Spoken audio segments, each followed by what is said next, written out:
您不能进去，我们这儿没有垃圾可捡。姑娘，我不是捡垃圾的，我是来找我儿子。您儿子在我们公司上班？您开玩笑吧？他叫什么名字？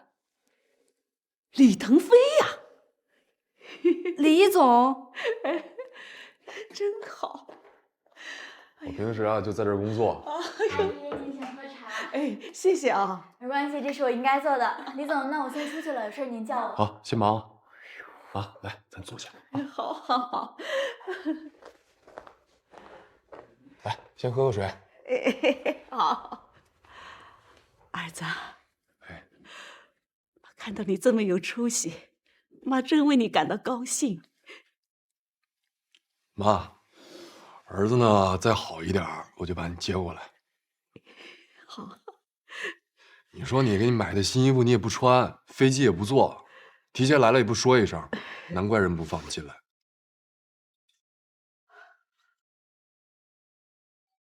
儿子，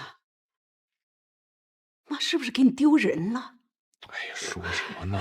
妈苦日子过惯了，你寄给妈的那些新衣服、新玩意儿，一是妈不会用，二是妈也舍不得穿呀。再说了，出门在外穿这么好，不是遭贼惦记吗？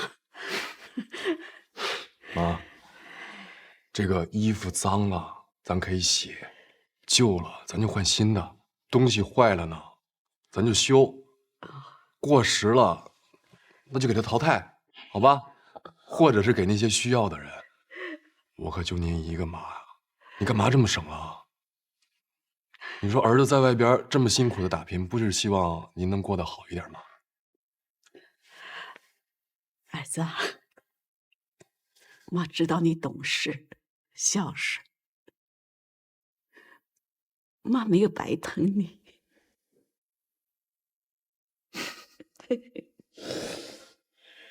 瞧你哭什么呀？本来挺高兴的，人看到了还以为儿子不孝顺呢。谁敢说你不孝啊？我跟他拼命。儿子，你看妈给你带什么了？又带这么一堆啊！山核桃，咱家后山那个。妈自己种的。来来来来来，这回啊，妈还给你几个好兄弟各带了一包呢。有一个叫什么于什么，他特别爱吃咱的山核桃啊。这个他叫啥？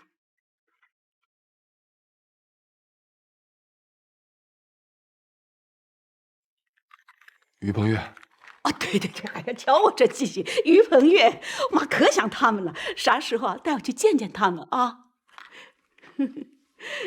啊，吃啊吃啊，有，还有。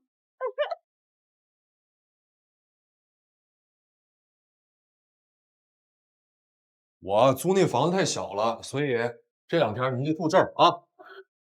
哎呀，这房间很贵吧？住一宿得花多少钱呢？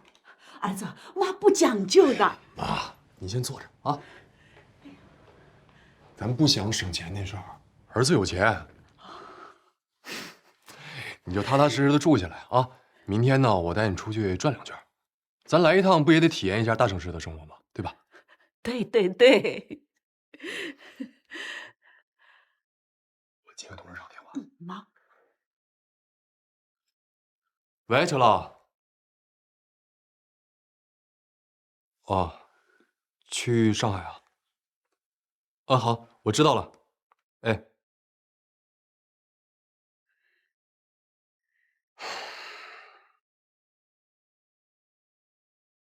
妈，不好意思啊，临时接的电话，我明天得去上海出差一趟，但我就走1天。去忙吧，妈不耽误你啊，忙吧。哎，要不然这样，我找个人陪你。找人？谁呀？你不是一直说希望我找个女朋友吗？我保证找的这个人，你绝对满意。好好。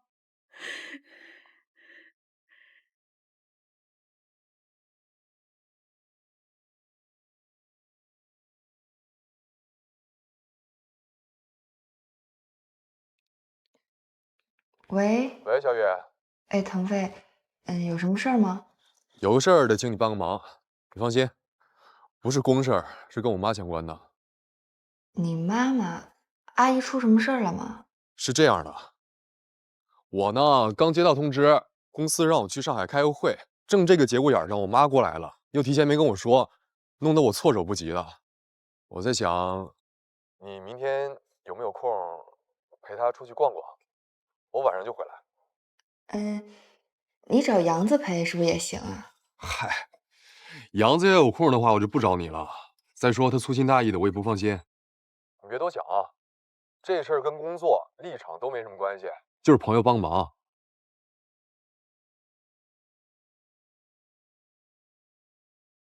哎，于鹏岳不会连这事儿也管吧？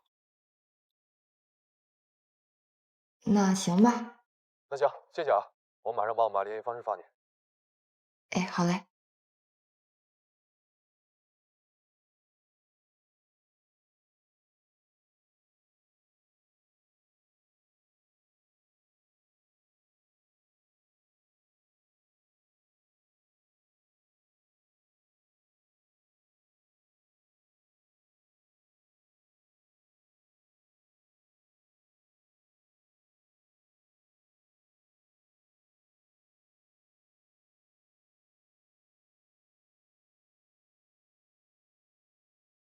怎么，觉得心里有愧？不好意思在这住了。不好意思，你想多了。我所做的一切都是为了生存，为了我妈，所以没什么愧疚的。叶知秋有一句话评价你，说你就是个伪君子，但凡有一点能为自己开脱的余地，就想方设法让自己心安理得。他看人挺准的，只可惜小雨看不准。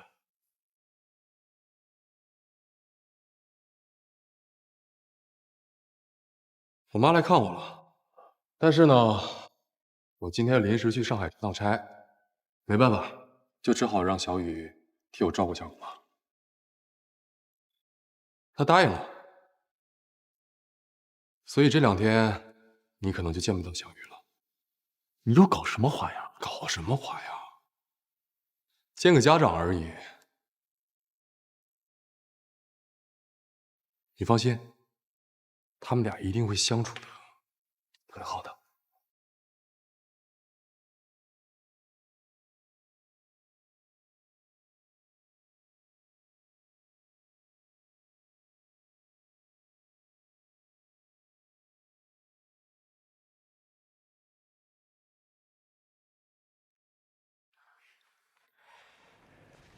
哎，叔，小子，你给我们家小雨安排的什么工作呀？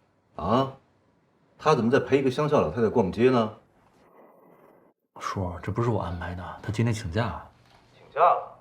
那个老太太是谁呀？那是李腾飞他妈。啊？他妈正好来北方市看他。李腾飞呢又赶上出差，所以呢就想让小雨帮忙照顾一天。谁知道是故不故意的？我看是李腾飞想造既成事实。小子，你危险了！我告诉你，如果这次你再输了，那我可真的就爱莫能助了。哎呦，叔，我求你，我这烦着呢，你别在这说风凉话呢。开个玩笑啊，一点幽默感都没有。哎，我跟你说啊，你对自己没信心可以，你对我们家小雨不能没有信心，明白吗？我姑娘对朋友的事情有求必应是真的，但是我们家小雨绝对不是那种脚踩2只船的姑娘，明白吗？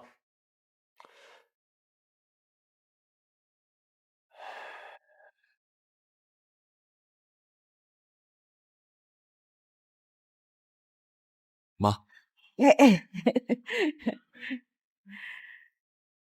小雨，今天辛苦你了啊！谢谢。让我妈逛了这么一整天。其实我也好长时间没逛街了，陪阿姨也顺便放松一下我自己。小雨啊，这个你拿着。这是这回我来啊，也没带什么好东西，这个你拿着。妈，不用，他带来了。不用，阿姨，你真的不用这么客气，真的不用。你是不是嫌弃呀？这怎么会呢？当然不是啦。啊，那我给你带上。来，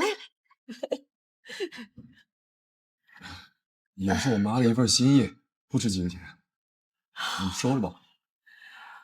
好看，真好看。谢谢阿姨啊。谢什么呀？以后啊，我不在北方市，还得麻烦你替我照顾腾飞。腾飞这么独立的人，他哪需要别人照顾呀？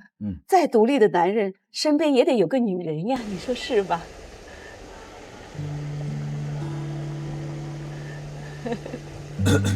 妈，吃饭。哎，腾飞啊，你啥时候带我去看看你的好朋友于鹏岳呀？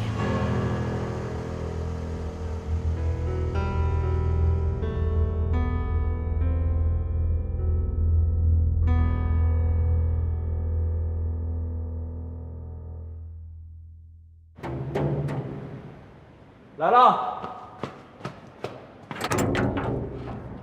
哎，太真，鹏岳哥哥，怎么了？鹏岳哥哥，我是来跟你告别的。告别？你告什么别？你进来说来，你去哪儿啊？不了，我就是想家了，我想回去。鹏岳哥哥，谢谢你一直以来对我的照顾。我知道你心里一直都把我当个妹妹，可是我是真的特别喜欢你。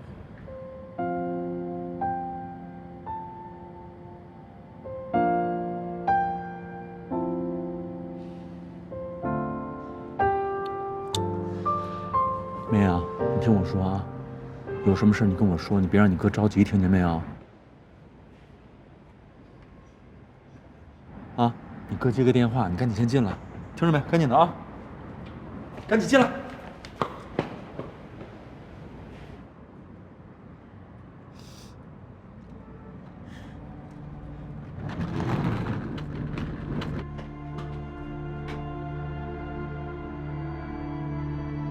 哎，爸，哎，儿子，出事儿了，出大事儿了！出什么事儿了？我问你啊，你跟太真到底进展到什么程度了？爸，你怎么又来了？你不知道啊，太真的爸爸已经被抓起来了，听说他们家的财产都被冻结了，而且连他妈都给带走调查了。他们家的那些亲戚朋友现在都哭着喊着要跟他们划清界限，都不敢沾他们家的事儿。我跟你说，臭小子啊！这个时候你可不能犯糊涂啊！你跟爸妈说实话，你跟太真到底到什么程度了？啊，在没在一起啊？爸，我先不跟你说了。喂，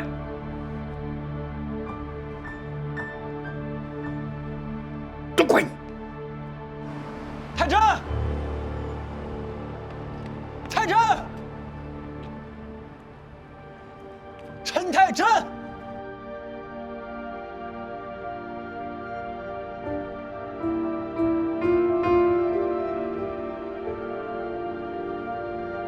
太真，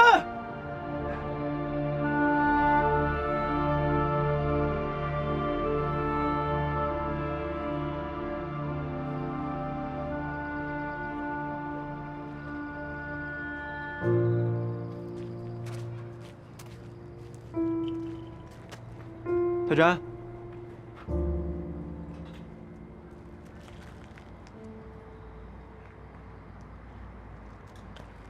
你跑哪儿去了？我到处找你。你被流氓拐卖了怎么办？啊？一边我都担心你啊。我就是想透透气，我挺好的，我没事。鹏岳哥哥，我走了。太真，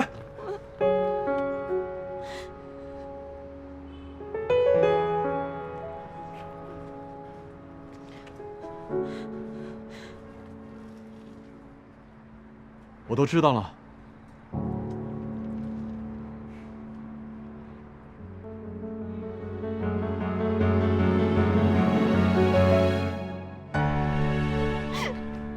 鹏岳哥哥，鹏岳哥哥。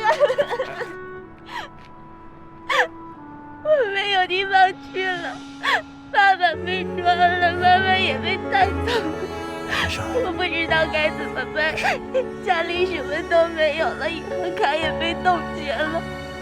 彭越哥哥，我在这个世界上只有你一个巨人可以依靠，我不知道该怎么办了。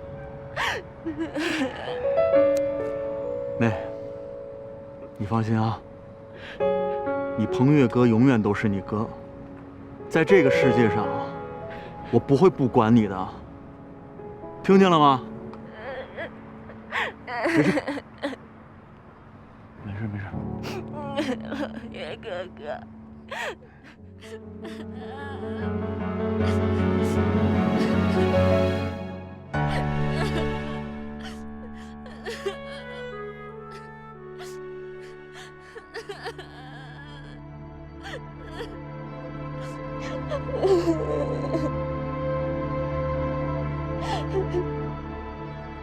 看样子，他俩可能还得再抱一会儿，要不然，咱俩就在这待一会儿吧。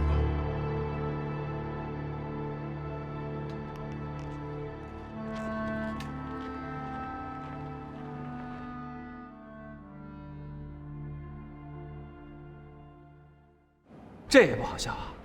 那我再给你讲一笑话。你还讲啊？这个笑话肯定好笑，真的。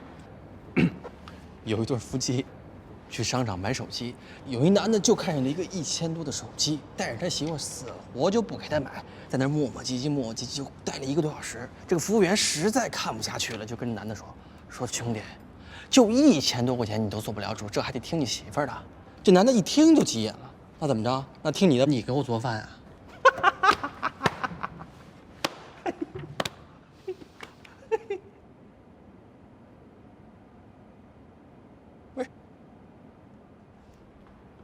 彭越哥哥，哎，怎么了？我今天晚上睡哪儿啊？你睡哟，你们俩进来了。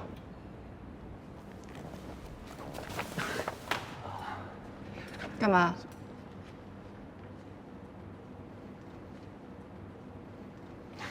小野，跟你商量点事儿。那个台晨家出了点变故，没地方住，你这不一个人住着吗？反正还不用商量。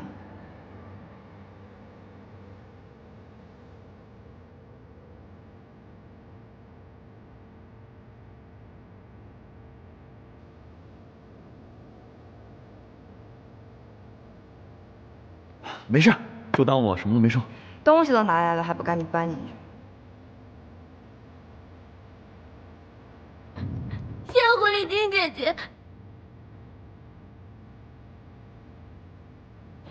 谢谢若雨姐。行了，这以后别再叫我狐狸精姐姐就行啊。走吧。哟，小雨，你什么弄一镯子呀？这一看就是一老物件嘿。啊，我妈来了，我正好出差，小雨呢就陪我妈逛了1天街。我妈心里特过意不去，就送了一礼物。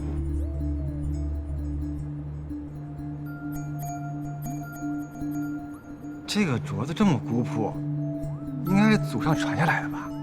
这一看就是祖上传下来的呀，那还用说吗？当时我奶奶手里就有一个，是我爷爷的妈妈传给她的。后来我奶奶又把这个镯子传给了我妈，我妈说等以后我有了媳妇儿，再把这镯子传给我媳妇儿。但是我这媳妇儿现在还没……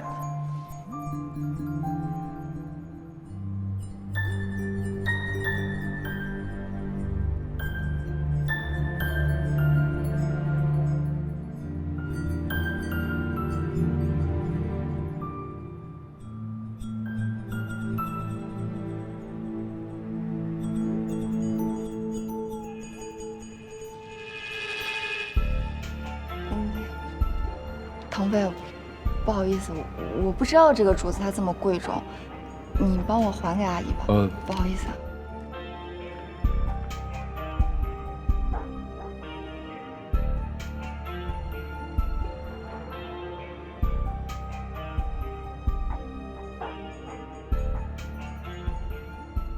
走吧，台晨。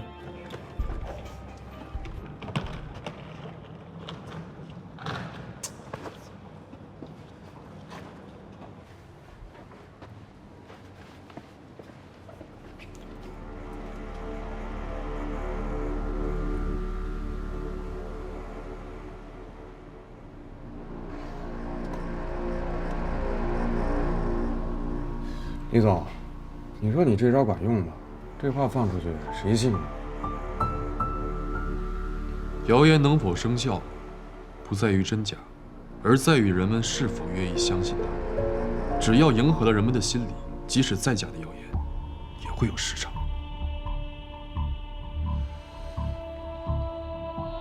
对了，这一点叶总应该深有体会才是啊。嗨，我这不是琢磨着于鹏也是玩阴谋的行家吗？怕我们玩不过他。我这不是阴谋，是彻彻底底的阳谋。进。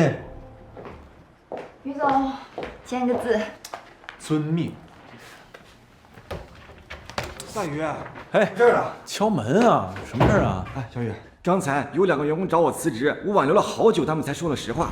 这2天北漂生活网那边发来消息，说年底要发放巨额奖金，不管来的早晚，只要在年底前入职，人人有份儿。咱们的公司的员工都知道今年没有奖金，现在人心惶惶，每个人都想办法，准备年底前跳槽过去呢。腾飞。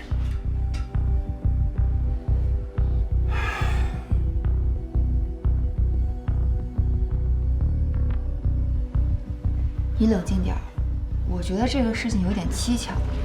一个公司的奖金分配应该是很机密的事情，怎么可能这么轻易的就散出消息来？而且现在才10月，这个时候谈年底的奖金发放是不是有点太早了？还说什么不论早晚人人有份，这不是打老员工的脸吗？我倒觉得这是他们对付我们的一个阴谋。这不是阴谋，这是阳谋。李腾飞知道咱们的处境，他就是想用流言蜚语瓦解公司人的心，真够狠的，1分钱不花就已经让咱们的员工人在曹营心在汉。那要是咱们也告诉员工年底前发放奖金呢？那就更如他们的意了。如果发少了的话，员工呢就会有对比，会增加对公司的不满情绪；如果多发的话，员工倒是开心了，那我们后期就没有流动资金再搞新的项目，就会被他们拉得更远。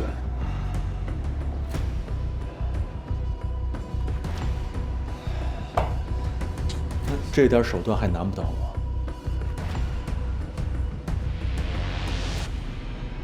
他想当刘皇叔，偏不让他入狱。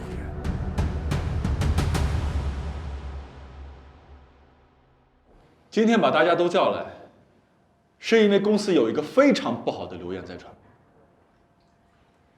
不少人听到以后甚至信以为真，蠢蠢欲动，相互传连。我明白大家的心思，谁不想多赚点钱？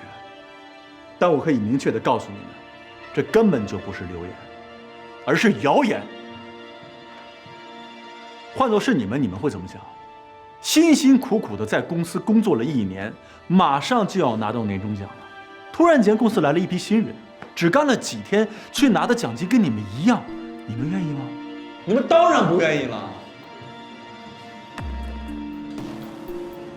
从一个只有3个人的小公司，到鼎盛时期规模接近100人，这一路走来，里面有多少的酸甜苦辣，我们付出了多少心血与汗水，只有我们自己知道。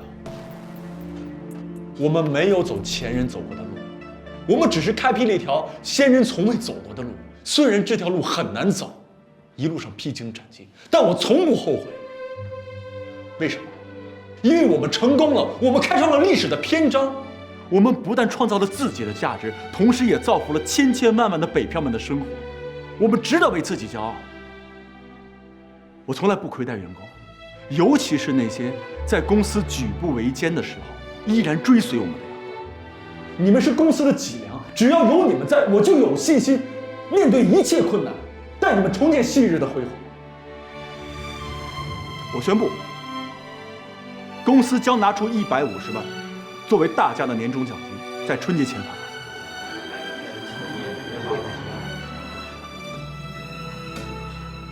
还是老规矩，不论级别，不论职位，只论绩效和贡献。可就在刚刚，公司又有5个有资格拿到这样奖金的人离开了，也就是说，你们其他人又可以多得10%的奖金。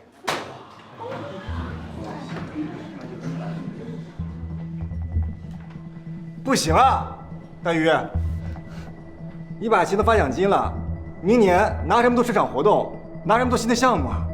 周岩，我知道你是为公司考虑，但是公司不是你跟我的，而是大家的。那也不行，发钱的时候倒是痛快了，可接下来怎么办？你不能竭泽而渔啊！我说过，公司最重要的不是钱，而是员工。如果没有员工们的努力，哪来的公司？再说了，还有4个月的时间，我相信我们大家能赚回来。这不一样，当初咱们是一枝独秀，现在呢，咱们面临一个非常强大的竞争对手。你说的我都明白，但是我刚才已经宣布了，这个年终奖我一定要发。如果还有什么问题的话，咱们私下讨论。那行吧，钱我不要了，公司能省一点是一点。是于总，我那份也不要。我是公司的老员工，您刚才说的我深有体会。既然公司现在需要用钱的地方这么多，您就拿去用。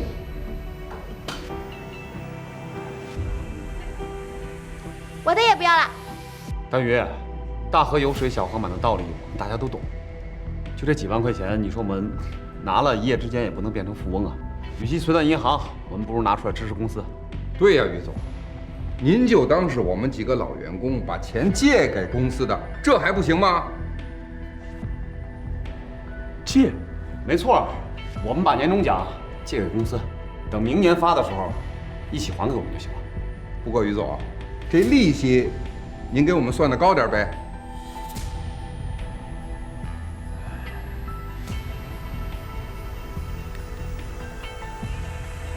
那好吧，老邢，既然你都这么说了，那利息就按10%算吧。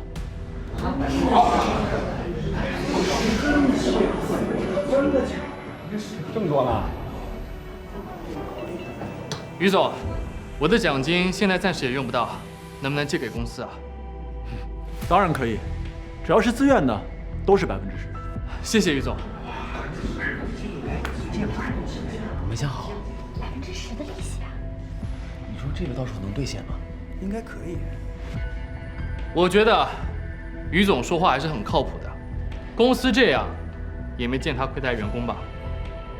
总比我们把钱投给那些会跑路的 PPT 公司强吧？前段时间那个风亚不就爆雷了吗？哎，也是，要不咱们试试吧？行，试试看吧。反正我也没指望公司今年能发钱，当个彩票。那我也好。谢谢大家对我的信任。如果没什么事儿的话，今天的会就开到这儿。散会。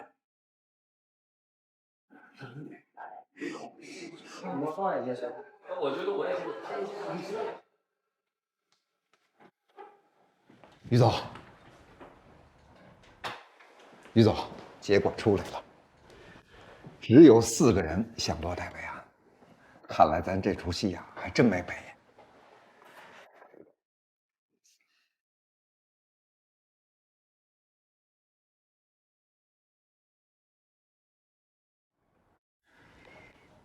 想想也真不知道该哭还是笑。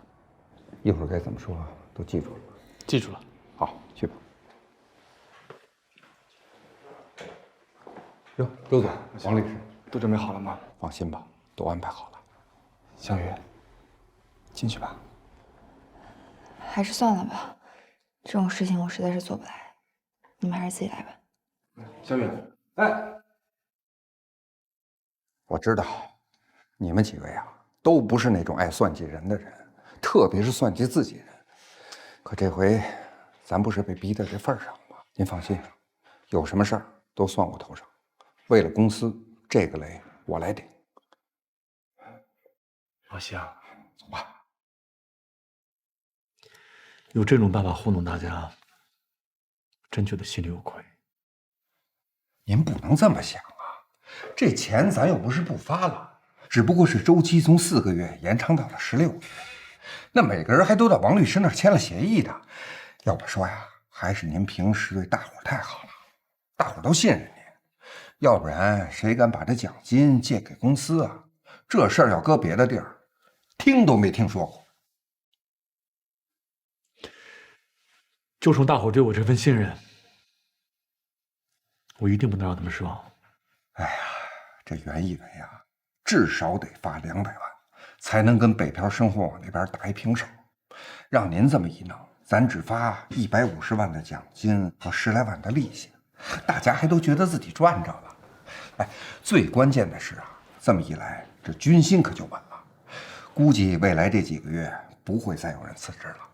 现如今这中小企业想到外边融个资、拆个借，怎么也得12%起步吧，20%的都有。像咱们这样，就花10%的利息就给他搞定。您说这事儿要那边知道了，还不得把他们给气死？李腾飞才不会生气呢，估计他还得帮咱一把。他真这么说的？是啊，于总他就是这么说的。我不信他那套，我还是比较相信您，所以就投奔您这儿来了。相信我？相信我什么？您不是说只要过来年底就有奖金吗？我什么时候说过这话？公司里都传着。你也知道那是传言，既然是传言，为什么要信呢？于鹏岳说的没错，如果干了1个季度和苦干1年的拿的一样多，那我这公司的人心岂不是散了？可是李总，我真不知道这消息怎么传出去的，我得好好查查。行了，回你公司忙吧。李总，我都已经辞职了呀，专门是为投奔您来的呀。我什么时候说要你了？您不是说……你都说了，那是谣言，不是真的。行了，文文送客。李总，再商量商量，再商量商量吧。李总，李总，您再给我个机会。李总，我干什么都行啊，李总。李总，不要赶我走啊，李总。于总，于总，于总，你再给我个机会吧，于总。我来走，我来走，知道错了。我说老沙，还是回去吧。男子汉大丈夫，自己做的事儿自己就得做。邢经理，您再跟于总替我求求情吧，这次我真的不想走了，真的不想走了。不是我说你，你也老大不小，怎么就能犯这种糊涂？要我说呀，你还是赶紧投简历找工作去吧。啊，兴许能找一个干3个月就拿全年年等奖的。好，邢经理，您再跟我替于总求求情吧，求求您了。我知道错了，走吧，再给我一次机会吧，我不能失去这份工作。邢经理，你再给我一次机会吧，我会好好。大宇，老让他们这样喊，多影响工作啊。没事，让他们喊去。他们不来，我想花钱请他们来。他们只要多喊喊，留下的人才懂得珍惜。可是我总觉得这样摆弄人心有点不太好。何止是不好，简直是在玩火，一不留神就会引火烧身。我能不知道是在玩火吗？你知道你还这么干？我也是没有办法才逼到这一步的。现在公司管理层的人已经走了一半了，如果大家再不齐心的话，我们也没有必要再争论。我看是你自己把自己逼到这一步。好了好了，现在既然人心已经定了，接下来你打算怎么反击啊？我打算再推出一个新活动。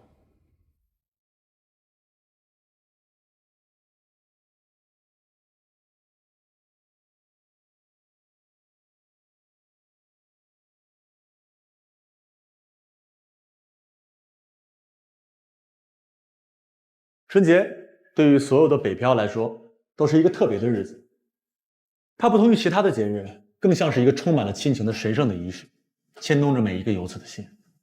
大家想一想，他们辛苦劳动了1年，为的是什么？不就是为了能够让自己和亲朋好友过上幸福的生活吗？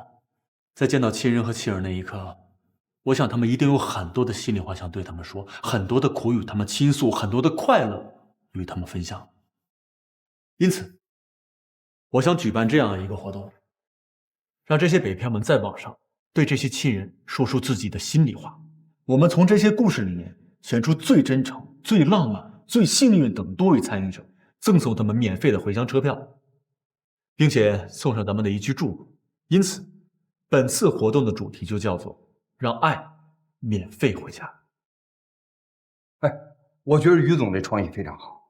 既然咱们在资金实力上比不上人家，那我们就从情感的角度出发，借助北漂心中对家人的思念，达到咱们扩大影响、增加流量的目的。绝了，绝了！我也觉得行。可是万一咱们搞了那么多票，被人家当成黄牛党怎么办啊？你也太实在了，咱们只需要赠送他们相应票值的奖金不就完了吗？我知道本次活动还有很多的细节需要讨论，咱们今天主要的任务是先把一个大调子定下来，至于其他的，我们再做深化。那你有没有想过，咱们的竞争对手北漂生活网那边会有什么样的举动呢？对呀，万一他们抄咱们创意怎么办啊？实不相瞒，我就等着他们抄呢。最近一段时间，北漂房客网有没有什么新的动作？啊，那个于鹏岳那边啊，在跟咱们争夺铁路媒体失败之后，重新把重心放在了网络上，新搞了一个什么叫做“让爱免费回家”的活动，来拉动人气。免费回家？这说白了就是，让这个网友啊，在春节前对家里人说句心里话，然后再从中抽取一定比例，给他们报销回家车费。就这么简单？就这么简单。我觉得这是于鹏岳一贯的操作方式，以小博大，以柔克刚。他一定是觉得在资金方面比不过我们，所以就开始打感情牌。没错，不过我觉得大鱼这个感情牌啊，真的打得恰到好处，这现场的人这嗨了去了。打住啊！别老大鱼的啊！包括你，什么于总啊？你们现在是在北漂生活网和于鹏岳是竞争关系，于鹏岳是你们的敌人。叫什么不就是一代号吗？叫大鱼怎么了？叫他大鱼你能少块肉是怎么着啊？这是态度问题。行了，有这个精力聊聊正事儿。老叶，说说你的想法。要我说简单，直接拿过来啊！奖金翻倍，中奖几率翻倍，搞定。你这也太不要脸了吧！不是你说谁不要脸呢？兵者，诡道也。自古以来，兵就不厌诈，这都不知道。什么诈不诈的啊？长脑子干嘛使？你能不能动动脑子啊？抄别人的有意思吗？自己动动脑子想想办法。你这让别人知道，也不让人笑话死啊！笑话？谁笑话我们？他能够让网友给家里说句心里话，我们就不能让网友给家里带句贴心话吗？稍微变变，不就是自己的东西吗？那你这不还是抄吗？啊？你不觉得丢人，我还觉得丢人呢。丢什么人？怕丢人就别做生意。再说了，同行相互借鉴的例子多了去了啊！照你这么说，人家干了，我们就不能干，这不是胡闹吗？有句话说得好，叫一直在模仿，从未被起诉。学着点，这才是做生意的最高境界。我看你是无耻的最高境界。不是你说谁无耻？说你呢？能不能聊正事？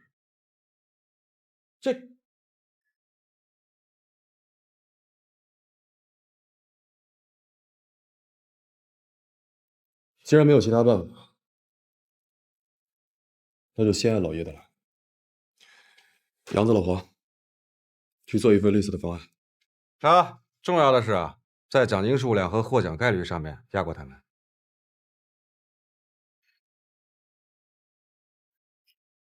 这人要是不要脸呀，神仙都难逃。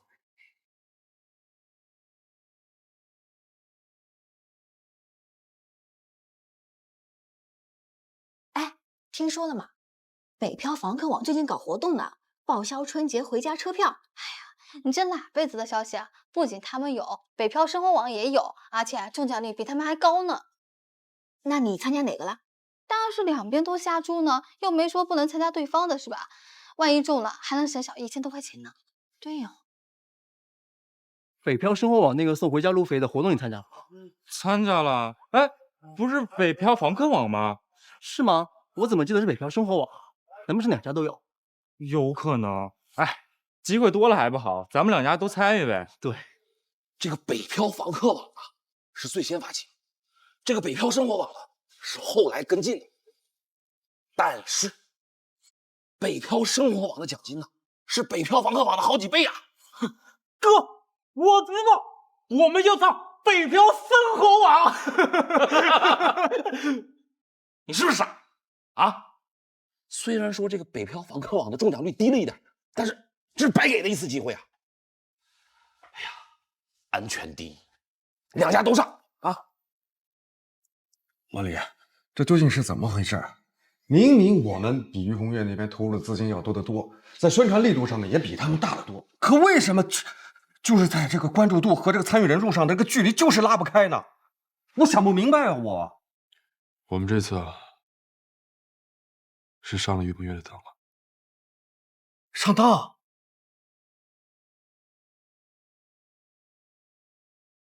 哎呀，于总，我简直就是服了你了！现在咱们的客户房跟北漂生活网可以说是不相上下，可咱们的投入还不到他们的1/10。您是怎么做的？这只不过是一个概率圈套而已。对于用户而言，他们才不管哪边中奖率高，哪边给的钱多，只要有可能，他们一定全上。这不就是搭便车吗？妙，太妙了！其实我早就猜到他们会抄袭我们，我是故意让他们抄的。那咱们接下来怎么办？接下来就要开始咱们的新活动。哎，胖子，哎，北漂房客网那活动你参加了吗？我过年又不回家，参加什么？出新活动，你知道吗？不用回家也能参加。到时候给你爸妈寄机票，让他们飞过来跟你一起过年。真的假的？当然是真的了。来，我看。哥，你说这北漂生活网真送机票，那他得花多少钱啊？你是不是傻啊？我问你们，这春节到，是出北方市的人多，还是回北方市的人多？出北方市的人多。不打你，这回说对了。哎，那我问你，既然人家出去的时候是全价机票，回来的时候恨不得打1折，这就是人家聪明的地方。哎呀，这些后生啊，终于学会了安全第一。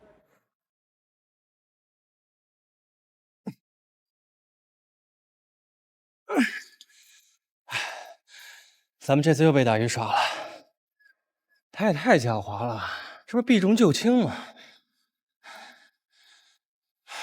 没办法，谁让他脑子就是比咱几个好使呢？这套组合拳，估计他早就想好了。哎呀，练吧。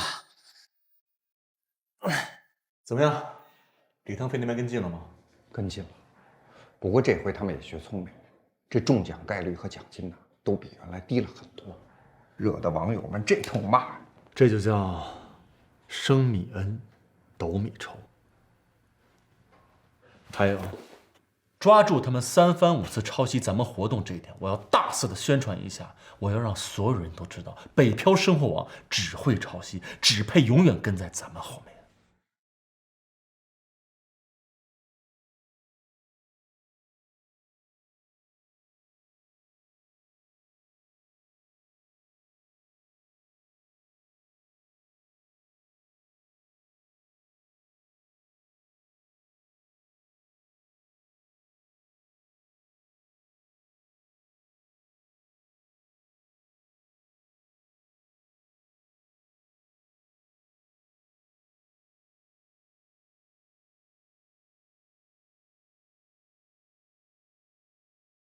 咱们看了这份财务报表，你们几个给我解释一下。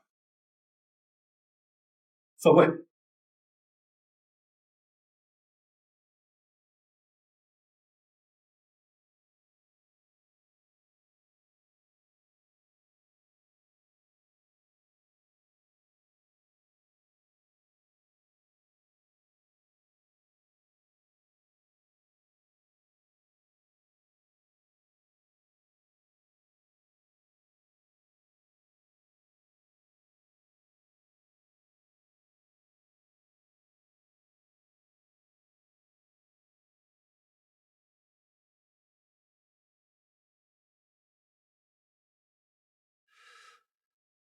枯树逢春发新芽，这颗盆景长得很特别。哎，你是怎么养的？说来惭愧，去年冬天太忙，一直没顾上照料，叶子都掉光了。本来以为他已经死了，就搁那儿一直没管他，没想到生命力还挺顽强的，到了春天竟然开始发芽。所以说，光看表面，容易影响判断，容易被迷惑。腾飞，你这半年你的所作所为，可有点让我失望啊。是，于鹏岳是比别人聪明了一点，可是，在商场上，这点小聪明又算得了什么呢？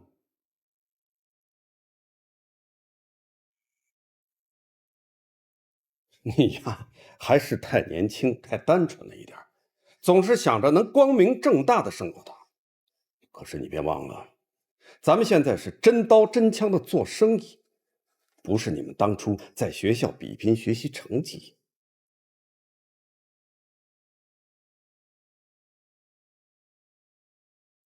其实，知秋给你出过好多好的点子，可是你都没有用啊。就拿去年年底的事来说吧，如果当初你们几个股东坚持要 FB 公司分红，最起码也能让他们焦头烂额一阵。我没说错吧？知道，我行了，过去的事就不说了。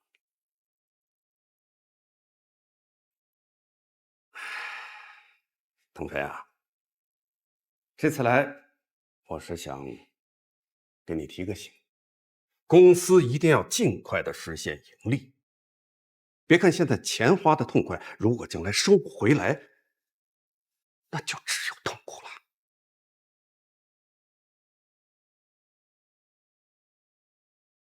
我明白，陈老，我一定会抓紧时间，早日打败于明月。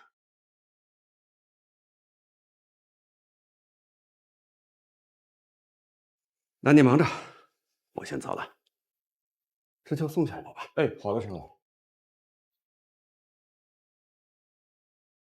陈老，你慢走。好。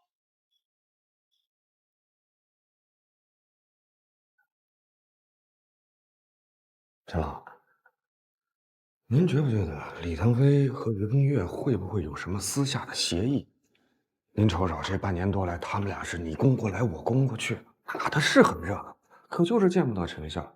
这北漂房客网不仅活过来了，而且越办越兴旺，这不符合您之前的战略预期啊。李腾飞能力是有的，可惜有时候太讲原则。你在这里要好好帮他出主意。可我出的主意，他都不听啊。我今天不是帮你说话了吗？你放心，他明白我的意思，你就只管帮他出主意，其他的事情交给我来办。我明白，我听您的。还有，你刚才说的事情，也不能不防，悄悄的帮我盯着点他。明白？就记住一点，李腾飞不动，我们就推着他动，逼着他动，直到把他逼上绝路，逼得他跟于鹏岳彻底撕开面子，那我们的计划就成功了一大半。我明白了。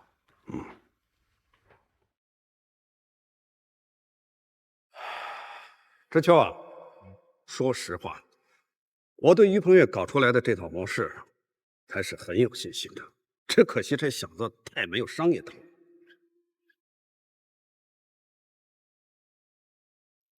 李腾飞跟他也一样，满脑子都是家国情怀、仁义道德。不说别的，就拿青年公寓这个项目来说吧，在他们手里几乎变成了一个不赚钱的公益项目。如果让我来运作的话，起码有好几种获得收益的方法。陈老，这个项目我也想过，可除了房租还能怎么挣钱？房租只是收益的一部分，关键是要挖掘出更多潜在的价值。比如说，我们可以推出积分入驻政策，让学生们在咱们的网站上完成任务获得积分。花钱的任务给的积分多一些，不花钱的任务给的积分少一些。总之，只要积分够了，学生们一毕业就有资格入住既便宜又舒适的青年公寓。对呀，这么一来，他们从大一就得和我们密不可分。在校期间，不断的在咱们的网站上发帖、购物、签到、贷款、参加线下活动，这不就把咱们青年公寓让利的那部分钱又挣回来了吗？哎呀，程老，您有这么好的主意，怎么不早指导我们工作呢？哎呀，这些事儿不用着急，只要统一了市场，早晚都是我们碗里的菜。之前我只是略微的纵容了一下于鹏岳他们，现在该是收紧绳索的时候了，明白吗？明白。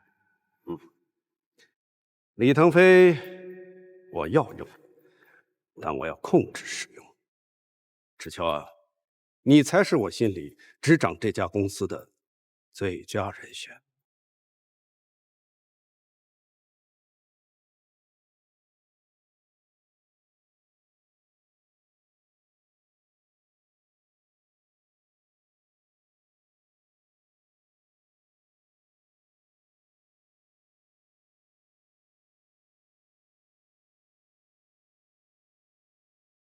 老大，我跟你说了这么半天，你怎么还这么淡定呢？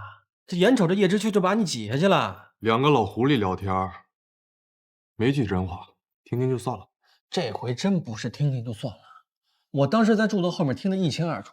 这陈武生离我也就2米远，而且调门还特别高，还拿这个青年公寓项目举例子，说咱们太专了，要把公司交给叶知秋执掌。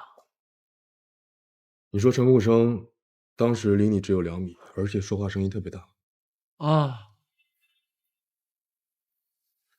我明白了，人这话呀，就是说给你听的。不是说给我听干什么呀？肯定是看见你在那儿了，想借用你的嘴告诉我他们想做什么，然后利用叶知秋刺激一下我们，提高一下我们的工作积极性，再给老叶打一剂鸡血。果然是老江湖啊，随便一招就是1箭3雕。哎呦，真是防不胜防啊！哎，干嘛去？下班回家了呗。你们这些聪明人的世界，我是真玩不了。真的，越跟你们在一块儿，我越觉得自己智商不高。有时候啊，我还是真是挺怀念上大学时候的。走了啊，早点回去。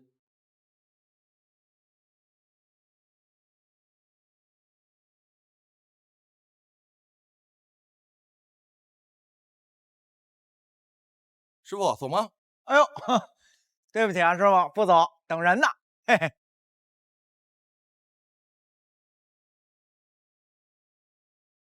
臭小子！哟，爸，你怎么来了？是想你了呗。哎呦呵，哎呀，轻点，轻点。来，儿子，上车。哎呦，行，请，哎，客气，走。咱爷俩哪搓一顿去？那这必须的呀！上一天班饿了吧？还行啊。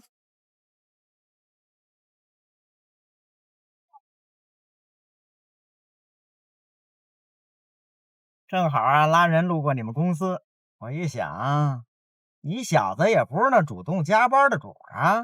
今儿车有限行，就在你们门口趴了会儿，果不其然，把你给逮着了吧？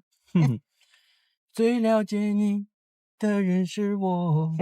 行了，嘿，说吧，这好几天了，忙活什么呢？这个也不往家催个电话问候你老爸。别提了，做活动、抢市场、搞公关，每天跟大鱼他们斗智斗勇，弄来弄去的，真的烦死了。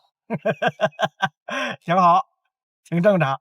这好什么呀？好，我早跟你说过吧，你们这几个凑在一块儿，早晚有利益冲突，不怕当面锣对面鼓的吵一架，就怕闷在心里，谁也不理谁。别看现在吵得凶，哎呀，吵完这一架呀，你们就该念对方的好喽。那要您这么一说，那我们就快和好了？这不敢保证。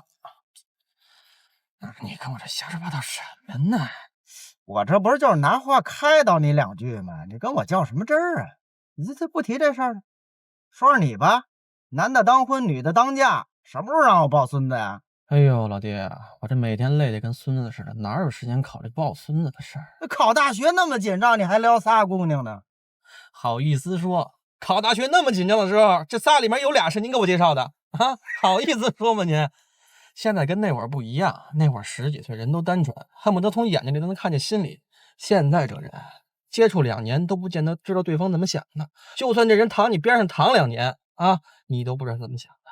人心隔肚皮，太可怕了。也是，明儿你找的时候啊，擦亮眼睛。哎，就去年你过生日那天，我拉一姑娘，你知道从哪儿上的车？哪儿啊？哼，想你都想不到哎，从去医院那救护车上。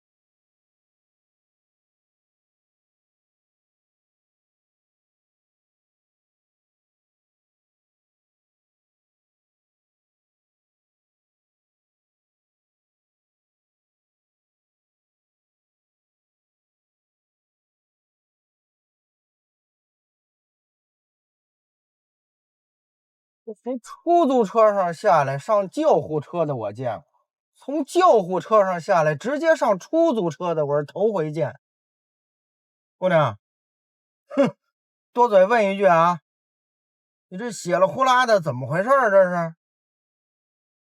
哎呀，本来我谁都不打算说，不过师傅，我今天心情好，那我就给你絮叨絮叨。你看我这脸上的伤吧，看到吧？我刚从楼梯上摔下来了啊，但是我这裙子上的血吧，那是假的。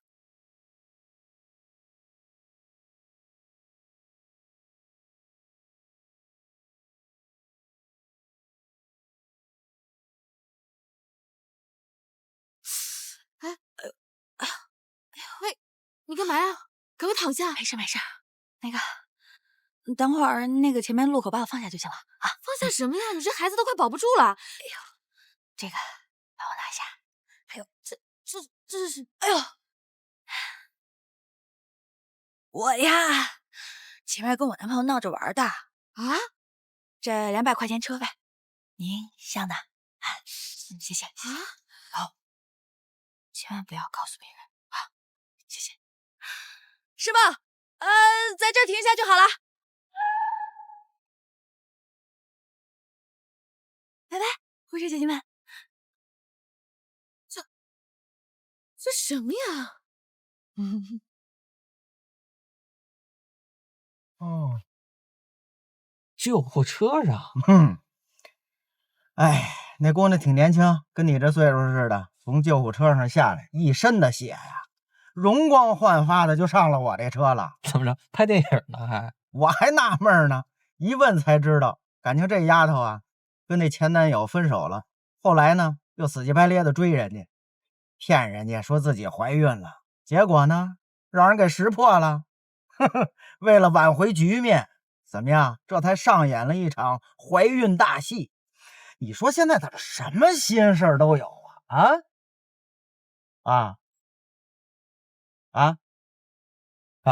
不是，嘿，我这说别人的事儿，你这么紧张干嘛呀？爸，啊！看看，是不是这姑娘？啊，是啊。不是怎么着？我说这姑娘前男友你呀？这不是我，是周岩啊。这女孩我跟您说过，就是周岩那前女友菲菲。我就说假怀孕这事有蹊跷，总算让我抓着证据。爸，您这次立大。爸，快掉头！我就告诉他们你回去。什么就掉头？不是说回家吃饺子吗？现在吃什么饺子？现在是嫂子有问题，我不能让她再骗我兄弟了。不是，走，弟弟，别，我来。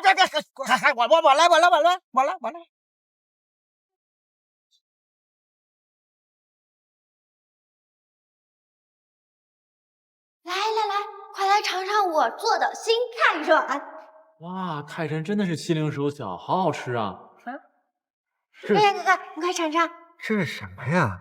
这是我按书上的甜品教程做的，用大枣和糯米粉，还是我自己和的呢。我尝尝，真好吃。这底下黑乎乎哎，哥哥，我喂你啊！真是我喂你啊！不是，我自己来啊！这怎么黑黑的呀？真好吃。好吃吗？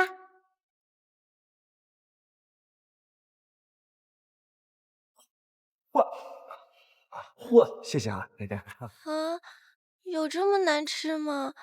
大珍啊，你这个枣都快烤成炭了，你这里面这个糯米也没整熟，这哪是心太软啊？谁吃谁是命太硬啊！我看书上说要蒸20分钟，我嫌太费事儿了，就拿微波炉煨了5分钟。怎么会这样啊？蒸20分钟，跟微波炉煨5分钟，性质一样吗？不一样吗？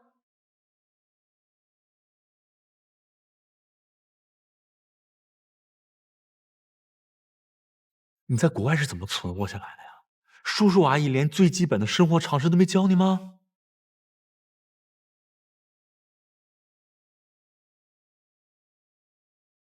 这是我第一次做甜品。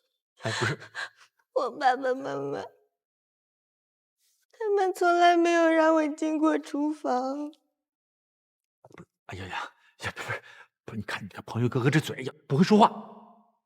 你别哭啊，这样，朋友哥哥教你做菜，好不好？绝对让你的菜名扬四海，谁吃谁都爱吃。真的？一言为定。朋友哥，这太好了！别激动，又来了。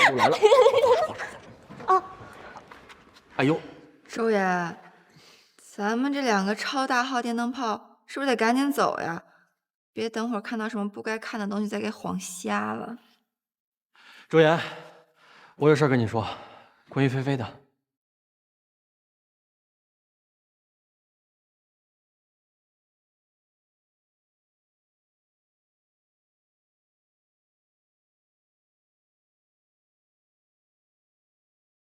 谁呀？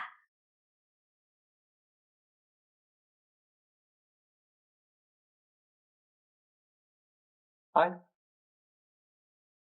你来干嘛？你这话问的，我怎么就不？哎呦，我来是有好事儿。哎，想不想再挣笔大钱？不想。我当初答应跟你合作，那是因为我就想报复一下一直多管闲事的于鹏月。现在我弟弟已经大学毕业了，也用不着我寄钱。我有自己的工作，有自己的生活，而且用不了多久，我就会重新把周岩给追回来。我又何必要跟你这种人渣继续混在一起呢？得了吧你啊！我猜于鹏月早就看穿你了，就你那点破把戏。不信是吧？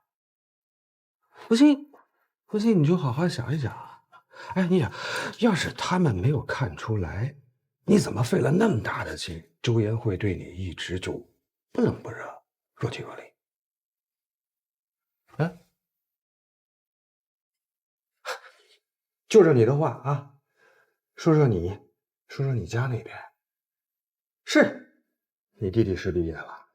可是以你爹妈的一贯的脾气和作风，你弟弟成家买房子应该少不了来麻烦你吧？啊，至于你现在的工作，啊，你当个网红没什么太大问题。不过可惜了，你只是为了周岩，衣服又不敢脱，大腿也不敢露，光唱几首歌挣点打赏的钱，够干什么呀？你说完没有？说完就滚！别老想着关门，怎么了？还没说到重点呢。我猜啊，周岩一直都没有揭穿你，是他觉得你可怜，不容易。可万一到时候连这个都被揭穿了，你的如意算盘可就彻底完蛋了。到那个时候，除了把你当成摇钱树的你爹你妈，哦对，还有你那可爱的弟弟，什么都没了，一无所有。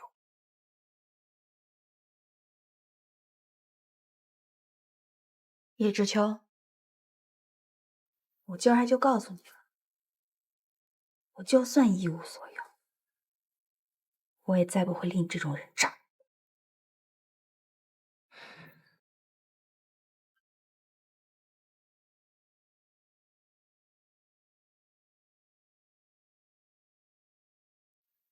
都准备好了吗？开始吧。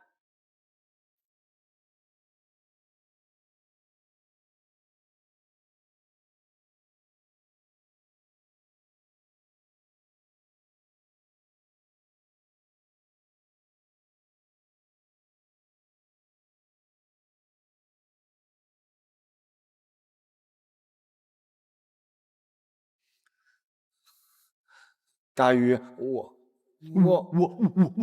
什么我？你还犹豫什么呀，周岩？现如今都已经真相大白了，她连怀孕这种事情都能骗你，她还什么事干不出来？你现在就给她打电话，当面把话说清楚，你们俩以后再无瓜葛，老死不相往来，别再让她过来恶心你了，听见了吗？哎，好了好了，你们都别逼周岩了，这越逼他压力越大。周岩是成年人了，他自己的事情就让他自己处理吧。他能处理明白吗？你看他那样，他能处理明白吗？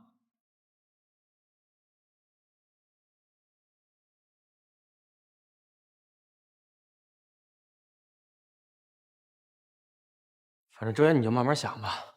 那个，我爸还等着我吃饭呢，我先走了啊。慢点，杨子。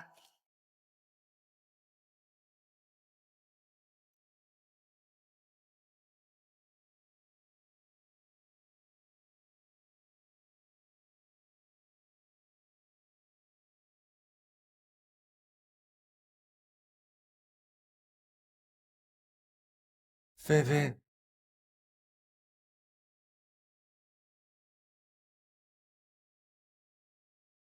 七，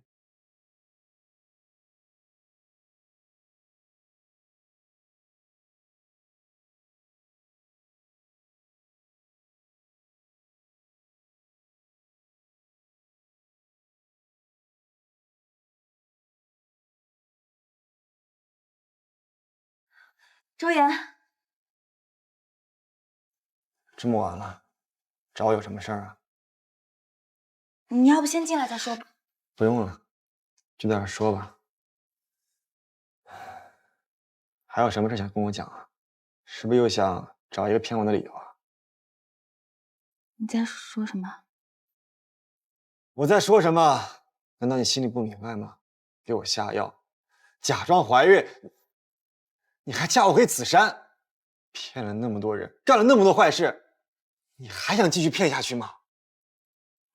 都知道了。但周岩，你听我解释，我今天叫你来就是想把所有事情都告诉你的，我真的也欺骗不下去了，我是有苦衷的。好了，我不想听你再解释任何东西了，好吗？我们以后不要再联系了。周岩，周岩，你听我解释，周岩，你听我解释，周岩。啊！又要跑啊？跑什么？周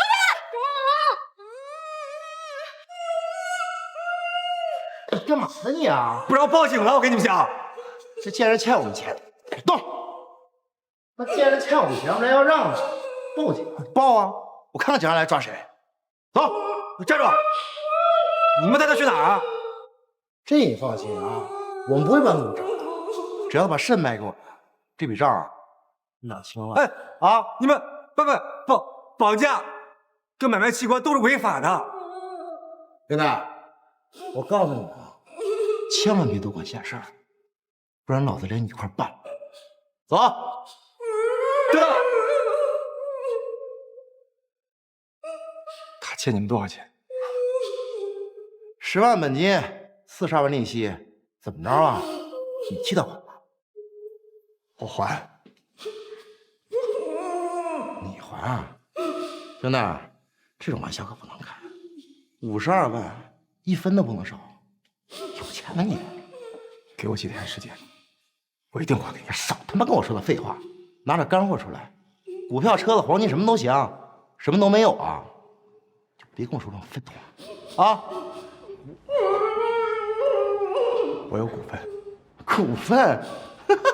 什么股份啊？皮包公司的股份呐？那我们可不要。是一家科技公司，北漂房客网你们知道吗？我是股东，等我把股份卖了，足够还你们的钱。行，我信你一次。不过以防万一啊，你得先交2块钱定金，人我再还你。啊，你们滚蛋！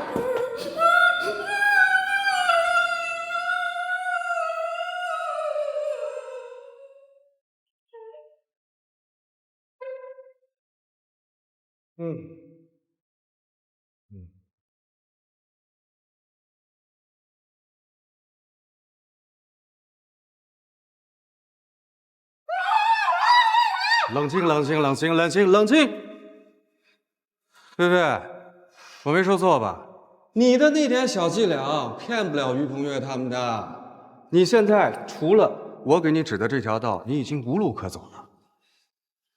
我本来呢，只想拍几张你被绑架的照片发给周岩唬唬他，可没想到这小子居然送上门来，正好当着他的面来这么一出。效果 very perfect， 真实可信。想说话呀？想说话，冷静啊！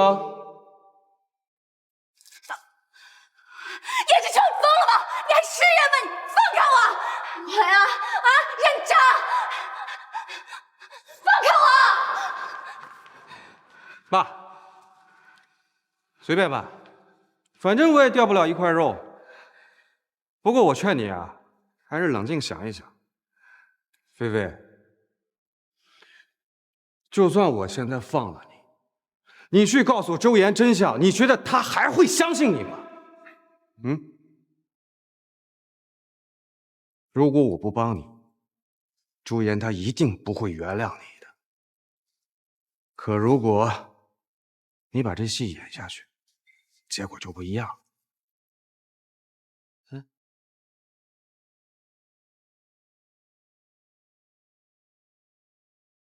你也听到了，你欠高利贷的事儿，周岩已经差不多都相信了。如果你继续演下去，那你之前所有骗他的谎话都合理了。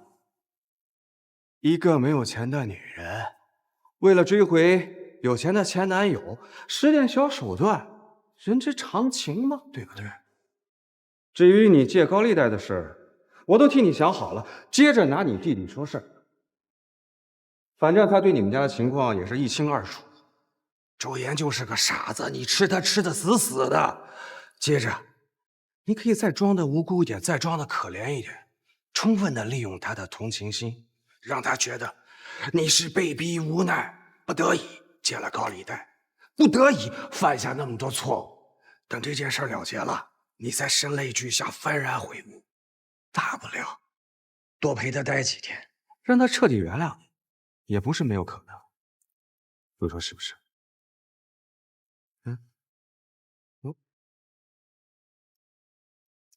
喂，喂，叶总啊，我是菲菲他妈，菲菲跟你在一起吗？啊，我不是跟你说了吗？别让你家人给我打电话。你妈。喂，妈，什么事儿？菲菲啊，我突然给你弟弟找工作，还缺7万块钱，你什么时候能给我打过来呀？我会尽快凑齐的。我现在不方便接电话，先挂了。怎么样？我说的没错吧？菲菲啊，你现在已经没有退路了。如果你还想和周岩有复合的机会，还想和他在一起的话，就只能按我说的做了。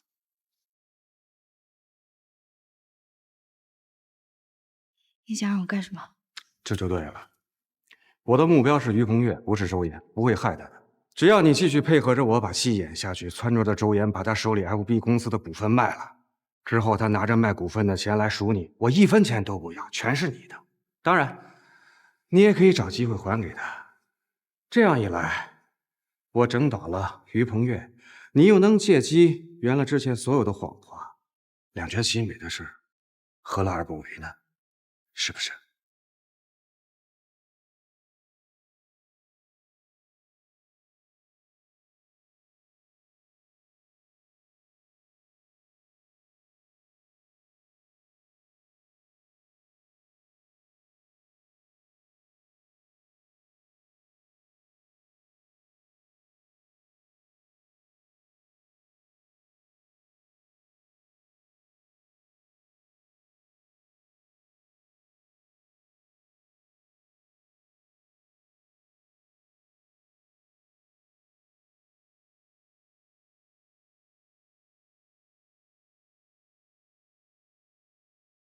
这回死心了吗？黄月哥哥，你说要带我们来看的戏就是这个呀？怎么样？情感加暴力加犯罪，亏他编得出来。不过别说，这个菲菲演的吧，还挺像那么回事的。你钱给够了，他奥斯卡都能给你拿了，你信不信？大鱼，要不是你提醒我，没准我又上当了。唉，真没想到他变成现在这个样子。你上当的还少啊你，快气死我了你都。李腾飞之前跟我说过一个魔方比喻，他说其实每个人都像是一个魔方，原本的每一面都是单纯的，不过在社会的扭动之下，终会变得越来越复杂。只有少数掌握了规则或者机缘巧合的人才能保持住本心。不幸的是，大多数人终其一生只会变得越来越复杂，纵使偶然间回归了单纯，也很快就会重新复杂起来。他说他自己的吧？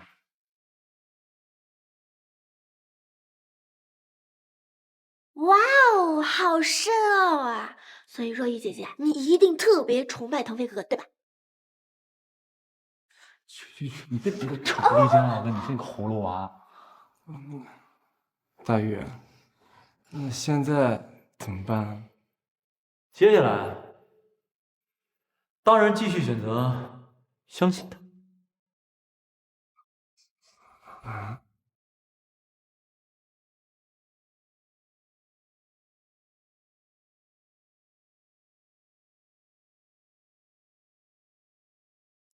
怎么样？刚才菲菲给我来电话了。他跟你说什么了？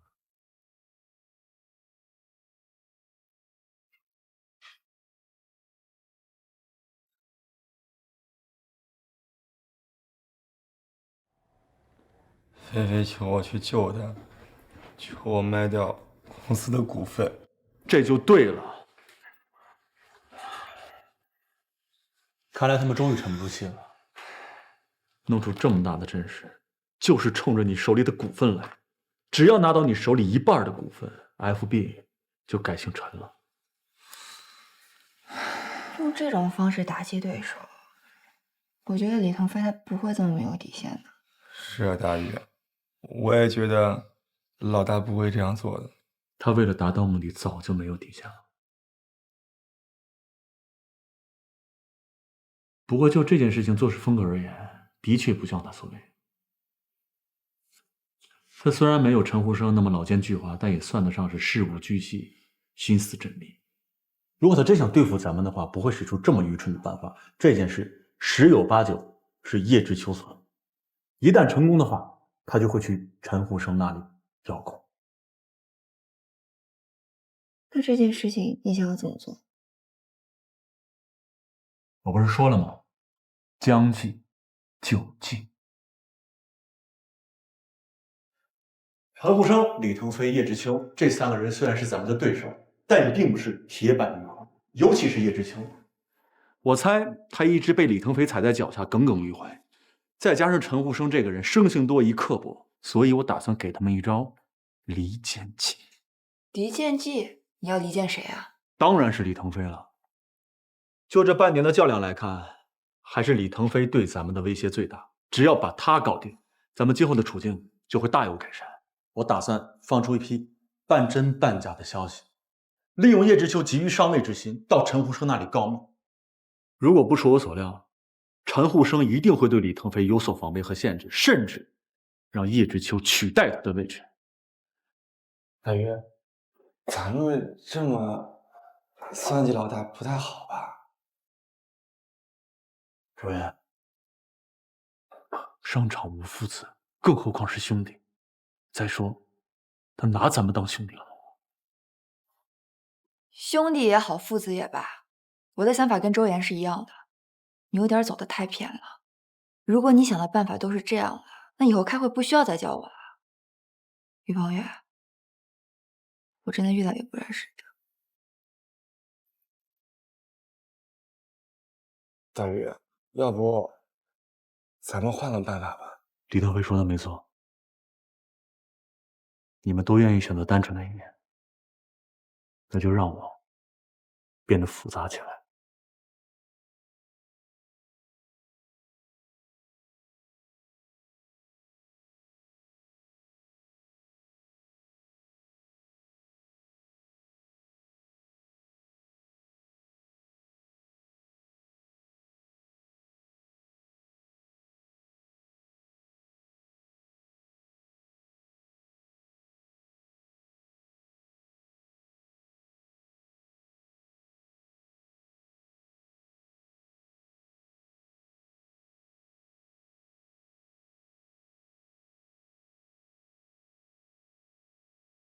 今天我把大家叫来，是想商议一下关于 FB 公司股权变更的事儿。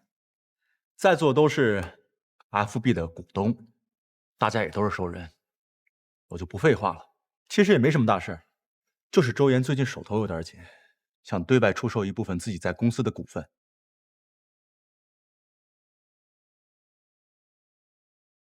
卖多少？一半，也就是公司股份的5%。周岩，你要那么多钱干什么呀？咱们对手归对手，但是私底下还都是兄弟。你要是缺钱的话，你告诉我，我可以借给你。干嘛卖股份啊？杨子，杨总，周岩想卖股份，那是他自己的事儿。你要真把他当兄弟的话，就尊重人家的意见。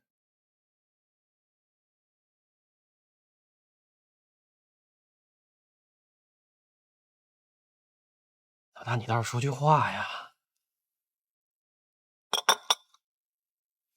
你打算卖给谁？当然是公司以外的人了。那得半数以上的股东同意了。同等条件下，我们这些股东也拥有优先收购权啊。所以我把大家叫来嘛。小雨，把书面通知给大家发一下，谢谢。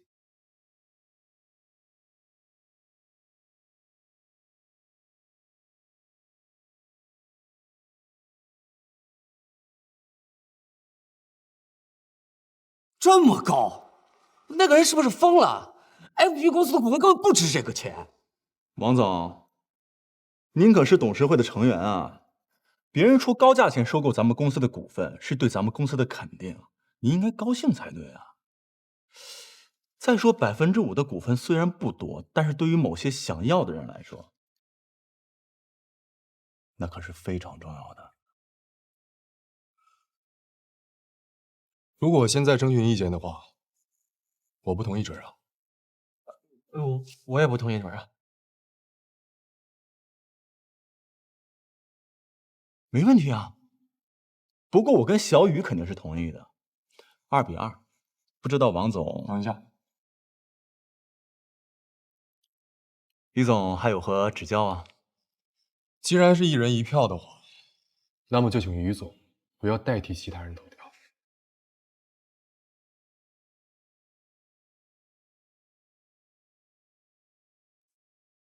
小雨，不管你同意不同意，我想听到你自己的意见。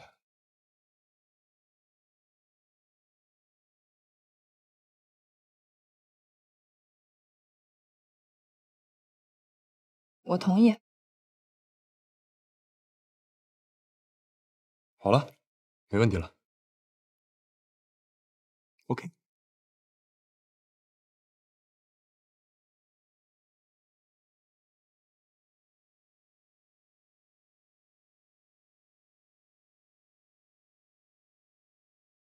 这个李腾飞也真的是，明知道答案还非得试一下，真不知道他怎么想的。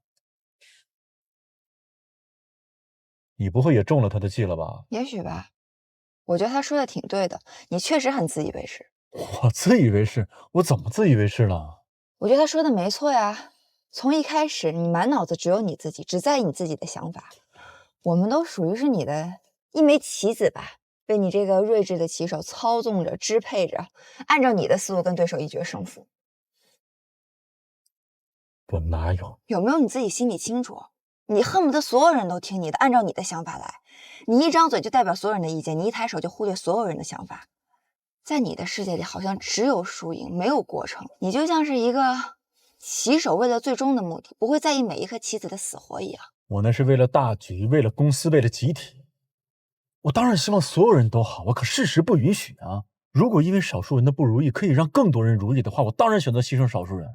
至于你说的我不在乎别人的意见还有感受，那是因为他们说的不对，做的不好。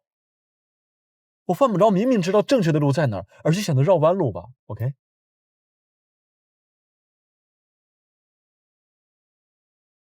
你怎么知道别人走的就一定是弯路呢？你怎么觉得你自己选择的就一定是对的呢？是我承认你比一般人聪明，可是你也是个人，是人就一定会犯错。我又做错什么了？嘿，你错的还少吗？我是不是早就提醒过你，员工不跟公司签订竞业限制合同是很危险的？你怎么说？没关系，我相信我的员工不用那么麻烦。结果呢？就是你的2个好兄弟带着一大票老员工，毫不犹豫地站在公司的对立面。那是他们选择了背叛。你几岁了，还背叛？我真是没有办法跟你交流。哎，小雨，你去哪啊？小雨，你帮我跟着他，我怕我去的话他生气。行，大雨，你放心吧，我劝他啊。哎，小雨。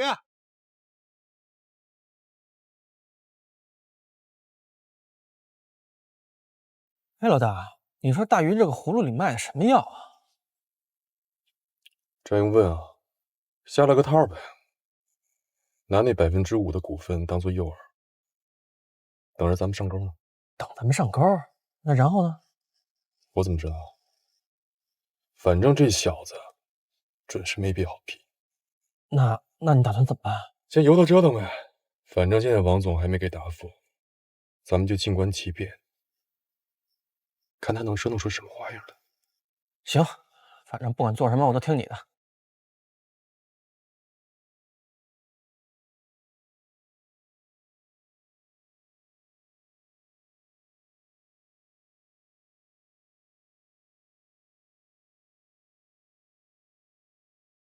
哎呀，我说于总啊，你这到底是什么意思啊？